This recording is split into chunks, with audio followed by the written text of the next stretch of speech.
Oh. Down one.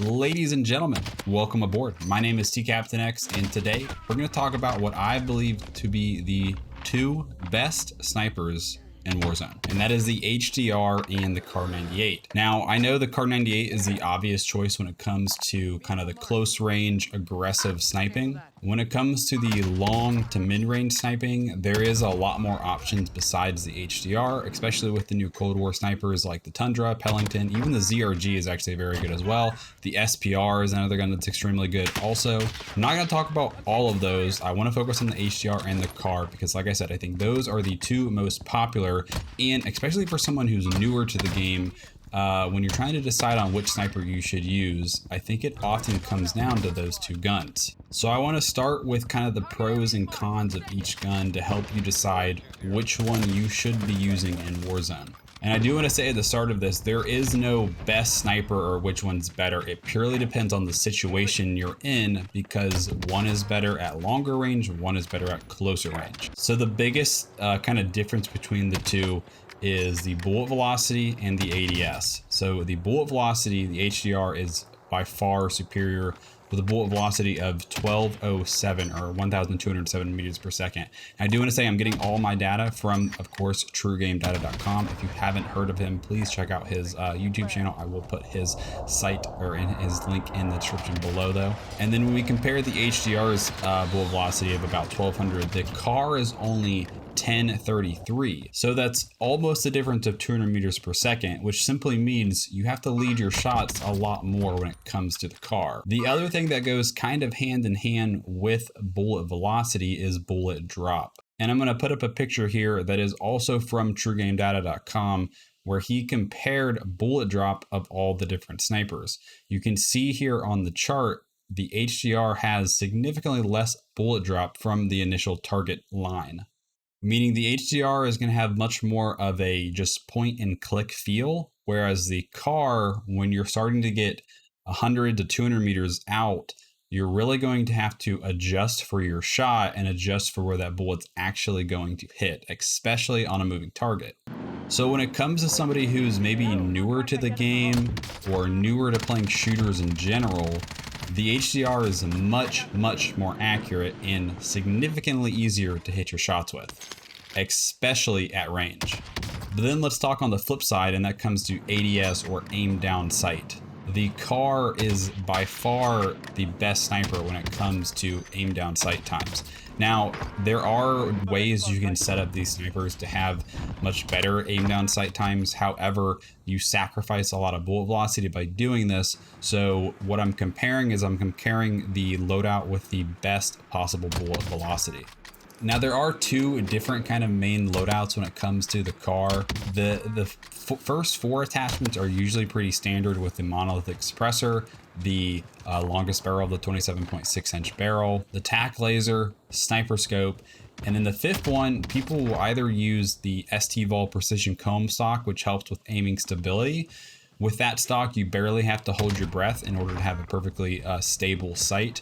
Or they use the stippled grip tape, which helps with aim down sight speed more. So the Kar can have an aim down sight time of either 397 with the stock or 370 with the stippled grip tape. Compare that to the HDR, and it is significantly slower at 573 milliseconds. And now that setup is with the regular sniper scope, not the dual zoom. With the dual zoom, it's closer to 600 milliseconds. So because of that, almost 0.2 seconds of a difference when it comes to aim down sight time. And closer range snipes, when it's a matter of, it's kind of like you're staring down at each other and it's whoever gets the first shot wins, the Kar is very important. So generally from 100 meters and in, the Kar will always be in HDR. But when you start to extend that range and you start to get around 150, 200 meters and longer, the HDR, although it will take longer to get zoomed in, it's significantly easier to line up that shot and hit it. And that kind of ties right in with zoom level. With zoom level, the HDR of the default sniper scope has a lot more compared to the Kar. And again, data from TrueGameData.com shows that the HDR default zoom is 3.6 times the kind of regular zoom. Now, the stats on the guns themselves are completely misleading from what the actual zoom level in the game is, just as an FYI. Now, the Kar default sniper scope, or the regular sniper scope attachment, has an actual zoom of 2.9. So it is decently less. The other downside is there's a much smaller picture. So if we compare the Kar sniper scope, for example, this is kind of the sights picture. It's a much smaller scope compared to the HDR, a little bit wider field of view, with more zoom as well. So then if we compare that with the variable zoom or the dual zoom scopes, this is the zoomed out of the car and the zoomed in compared to the HDR. So the HDR has, again, much more zoom on this. And for me, I've tried playing with the dual zoom car, and I don't know what it is. I really dislike this reticle. I think the reason being is if you look at how small the reticle is, versus the HDR, it's a lot just thicker on the HDR, and to me it's just a clearer image. So for me personally, I really dislike the Kar98 dual zoom. The HDR dual zoom I don't mind, but I actually still prefer the regular zoom because I think a lot of the times the dual zoom is a little too much for me.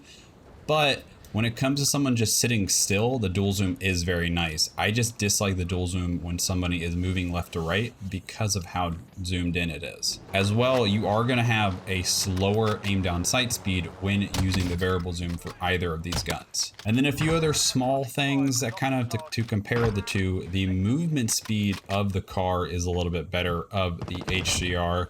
And then the reload speed, the HDR has a slight advantage.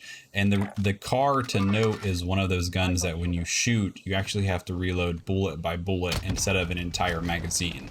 Another thing to consider as well is the bullet damage profile. So both guns are one-shot headshots. So the Kar98 within about 90 meters can actually break armor on one shot to the chest. Past 90 meters, it will not though, whereas the HDR has no bullet range drop off. But the HDR can never break armor on a fully plated opponent from a chest shot. However, another thing to consider though is although the Kar does a lot more chest damage than the HDR, it also does a lot less stomach damage. So if you hit a stomach or a waist shot, it will not down an opponent. It will not down an opponent even if they have no plates. So according to True Game Data, again, the Kar in a stomach shot will only do 86 damage, which again, if you have an opponent who has no plates, that will not down them. Whereas the HDR will do 112 damage to the stomach or the chest. It has the same damage profile to both the chest and the stomach. So if you've ever been using the Kar and you break their armor, but then you get another hit marker, it's more than likely because of that.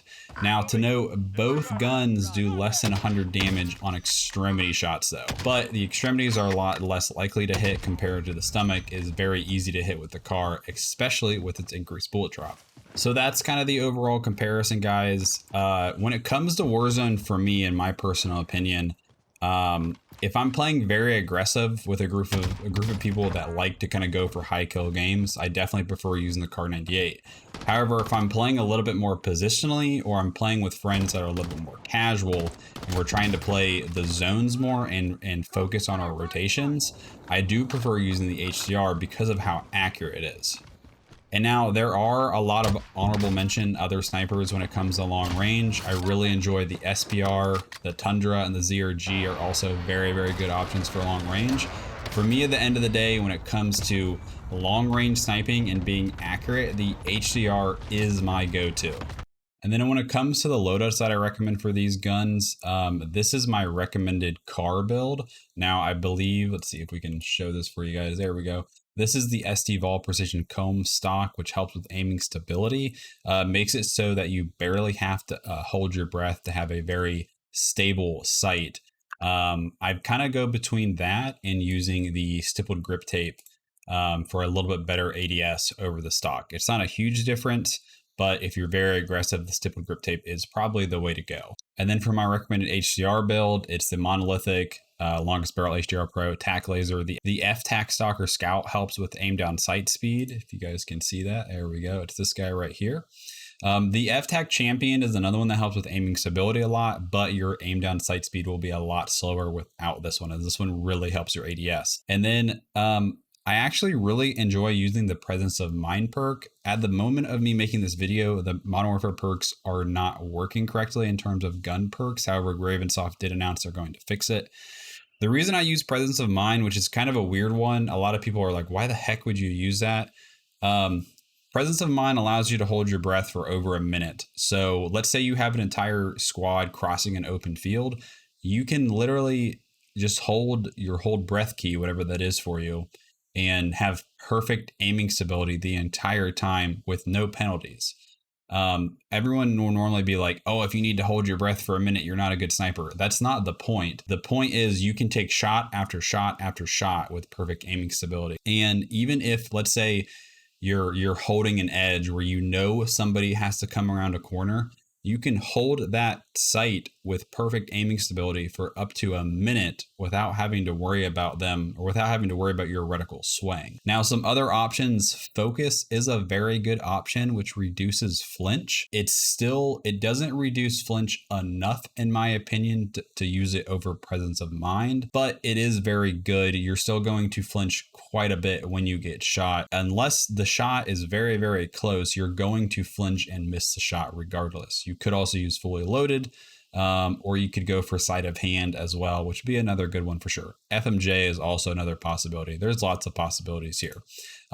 You could use the bipod, which is supposed to help with recoil control, but I don't really care about recoil control when it comes to a sniper personally. And then I don't really recommend using the 7 or the 9 because it hurts your aim down sight speed pretty significantly. If you're not going to use a perk, if you like the dual zoom, if you like the very zoomed in, then go for the variable for sure. I've spent a lot of time with both of these, and I feel like I get caught between the zoom levels too much where I don't know which one to be on. So me personally, I just like to go with the default sniper scope and then be able to use presence of mind or any other perk. So guys, I hope you enjoyed this video. I hope it helps you decide which sniper to use. I wanted to make this video because I get it asked constantly in my TikTok comments, YouTube comments, and on stream of which is the better sniper. And like I said, there isn't a better one. It depends on the situation. It depends on your playstyle. Guys, if you want me to do more sniper comparisons or any other gun comparisons, let me know. I'm really thinking about throwing one in with the SPR as well, as that's one gets talked about constantly in my comment section, and it's another sniper I really like to use. If this video helped you, make sure to subscribe for more content, and I would really appreciate you guys giving it a like because it helps me out a lot as a growing YouTube channel. Hope you guys have a great rest of the day.